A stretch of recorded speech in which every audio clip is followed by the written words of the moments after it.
my channel. My name is Wolo. I want to say thank you to everyone who have subscribed to my channel and have seen my videos.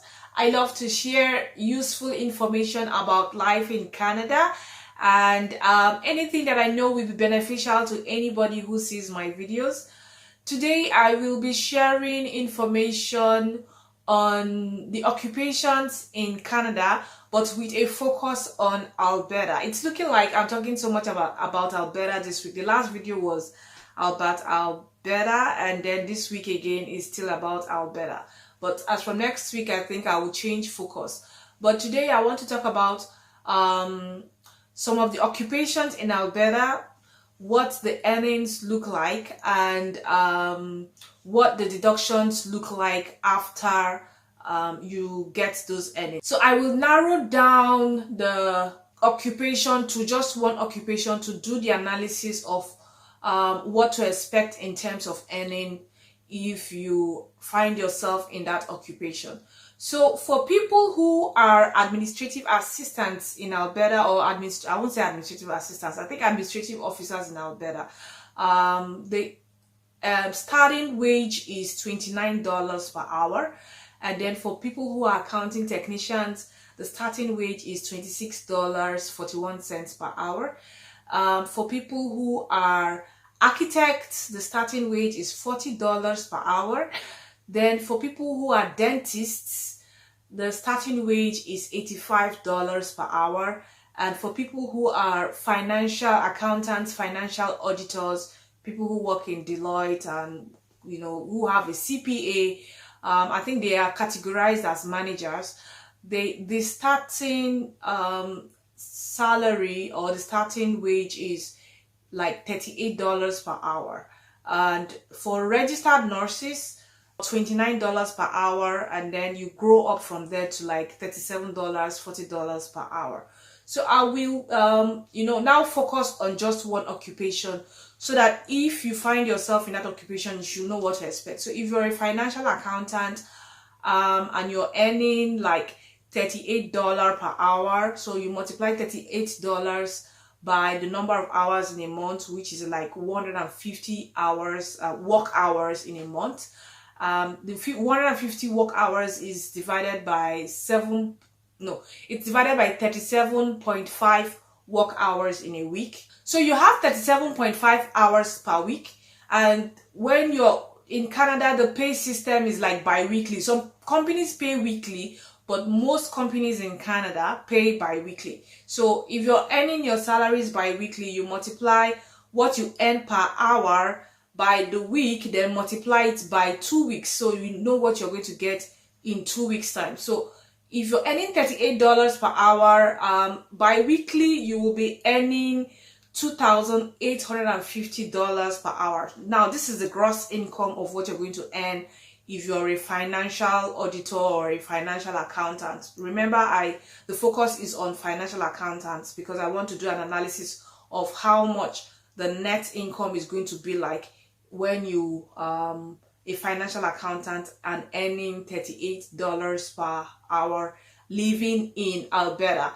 Remember, the focus is on Alberta, not in any other part of the province. The reason is because the tax bracket in Alberta is different from the tax bracket in Manitoba, and the tax bracket in Manitoba is also different from the tax bracket in Ontario. So the person who is earning $38 per hour in Alberta, by the time you put in all the factors and all the deductions, at the end of the day, the net income will be different from somebody who is earning $38 and doing the same position and living in Ontario. That's why I'm doing this analysis, so that you'll be able to understand what it is like. So you have it at the back of your mind that when you come to Canada, the pay system is not the same because the tax brackets in each province are not the same. And I'm still focusing on the accounting profession, so I will still go into details. So let's say you're earning $38 per hour, and then you're earning $2,850 bi-weekly. And if you multiply that by 26 weeks in a year, you are earning about $74,100 in a year. So if you want to break it down, removing all the statutory deductions, and when I mean statutory deductions, I'm talking about the federal income tax, the provincial tax, the Canadian pension plan, and the employment insurance in Canada.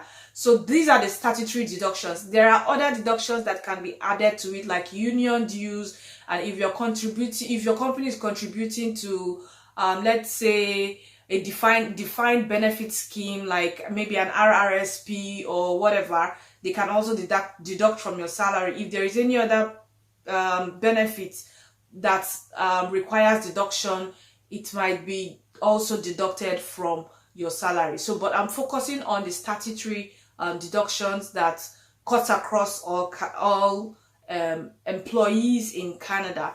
So for the statutory deduction, remember the person is earning $2,850 bi-weekly, and the annual income is $74,100 annually. So the federal income tax is about $385.98. Then the provincial tax is $196.62. The Canadian pension plan is $138.48.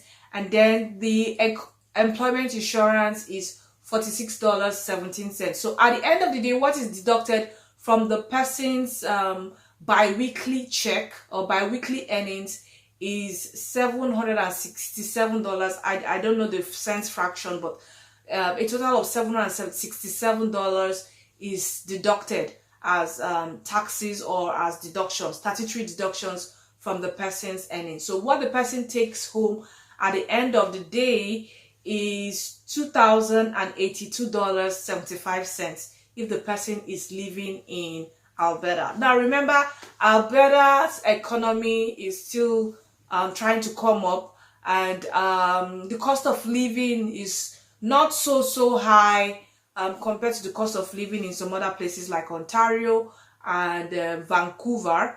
I would say Ontario in total, I would say Toronto, the hub of Toronto itself. The cost of living is very high in Toronto, and the cost of living is also very high in Vancouver, which is in British Columbia. So for somebody who is earning this amount of money, $2,850 bi-weekly, at the end of the day, what you take home is $2,080.75, and this is based on the statutory deductions. I didn't add other deductions like union dues and the others. I didn't add that.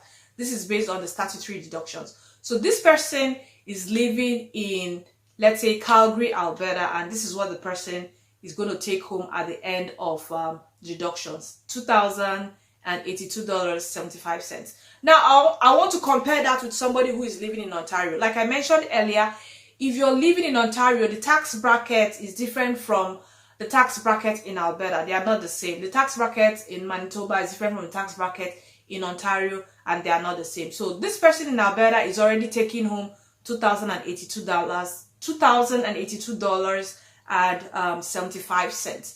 And if I'm going to use that same analysis for somebody who is working in the same capacity and living in Ontario, let's say the person is living in Toronto and the person is also earning $38 per hour, and the person is working as a financial accountant or a financial auditor in Toronto, the federal tax remains the same, but the provincial tax is different because, like I said, the tax brackets are not the same. Each province has its own tax bracket.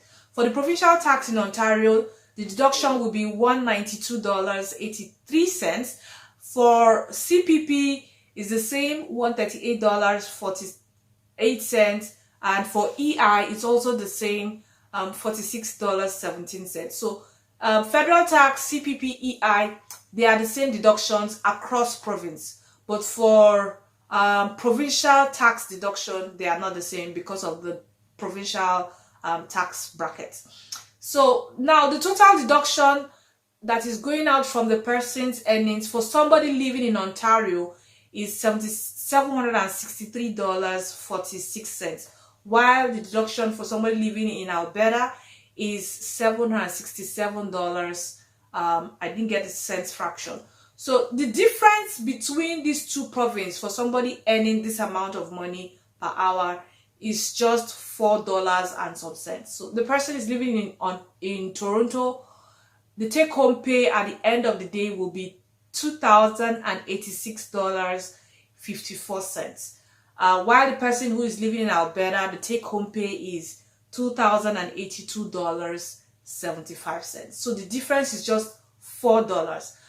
But you remember, the person who is living in Toronto, the person's cost of living is higher compared to the person who is living in Alberta, whose cost of living is lower.